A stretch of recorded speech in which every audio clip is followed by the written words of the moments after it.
ভালোবাসি আমি কিভাবে বোঝাবো, কতটা আপন তুমি কিভাবে জানাবো, জানি না নিজেই জানি না। তো হ্যালো এভরিওয়ান, আসসালামু আলাইকুম। কেমন আছেন সবাই আপনারা? আমি তো আলহামদুলিল্লাহ খুবই ভালো আছি। হালকা পাতলা একটু গান দিয়ে শুরু করলাম। তো আজকে রান্না করতেছি, আজকে আমি কিন্তু কচুর ঘাটি দিয়ে মাছ রান্না করব। আমার ছেলে আসতেছে ঢাকা থেকে, আজকে অনেক দিন পর ঘোরাঘুরি হলো অনেক। তো ওর পছন্দের মাছটাই রান্না করতেছি, কচুর ঘাটি দিয়ে রান্না করব। আজ অবশ্য বাজারও ছিল ঘরে, সে বাজারগুলো আপনাদের ভাইয়া নিয়ে আসলো। বাজারগুলোর ভিডিও আর নেইনি। তো যেহেতু টাইম কম ছিল আজকে, তো তাড়াতাড়ি করে রান্না করে নিতেছি। এখন আমি ভয়েস দিচ্ছি, এখনও কিন্তু আমার ছেলে আসতে অনেক লেট আছে। 9টা-10টা বাজবে, আমার ছেলে অনেক দিন পর বাসায় আসবে। তো ও যখন ঢাকায় বেড়াতে যায় বাসায় আর আসতেই চায় না। তাই ছেলের সাথে আজকে একটু মজা করলাম যে ঢাকায় থেকে যাও, ওখানে বিয়ে শাদি করে থেকে যাও, আর রংপুরে আসতে হবে না। তো ছেলে যেহেতু আসতেছে, ছেলের জন্য ছেলের জাতীয় মাছ পাঙ্গাস মাছটা রান্না করে দিচ্ছি। তো এখানে সব ময় মশলা খুব সুন্দরভাবে কষানো হয়ে গেল কিন্তু। এখন আমি গুঁড়া মশলাগুলো দিয়ে দিচ্ছি।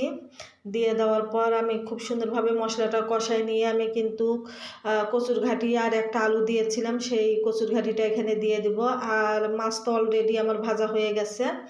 তো অনেক অনেক অনেক মজা হয়েছিল কিন্তু কচুর ঘাটি দিয়ে এই মাছ রান্নাটা। আপনাদের ভাই আজকে দুপুরবেলা অনেকগুলো ভাত খেয়েছে, বলতেছে অনেক মজা হয়েছে। কিন্তু কচুর ঘাটির তরকারিটা একটু ঝাল লবণ একটু কড়া দিয়েছি, যেহেতু আমি ঝালটা একটু বেশি খাই, এটা আমি আগেও বলেছি।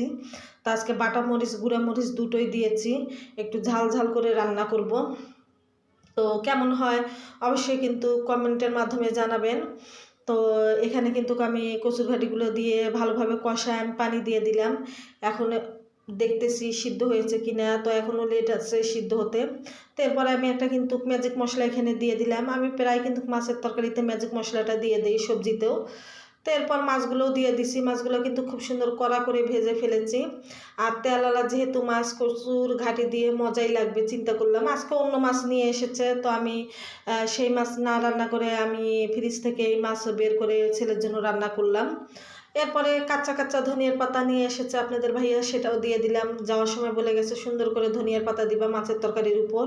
তো আরও একটা কিন্তু তরকারি রান্না করেছি, শাকভাজি, ঢেকিয়া শাকভাজি। অনেক মজাদার ঢেকিয়া শাকভাজি, সেটার ভিডিও নেইনি, শুধু একটা তরকারির ভিডিও নেওয়া হয়েছে।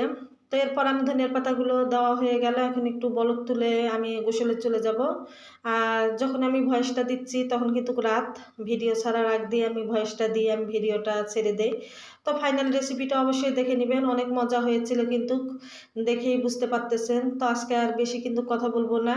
সবাই ভালো থাকবেন, সবার ভিডিও দেখবেন, একটু গঠনমূলক কমেন্ট করার চেষ্টা করবেন। তো আজকের মতো খোদা হাফেজ, টাটা, বাই বাই।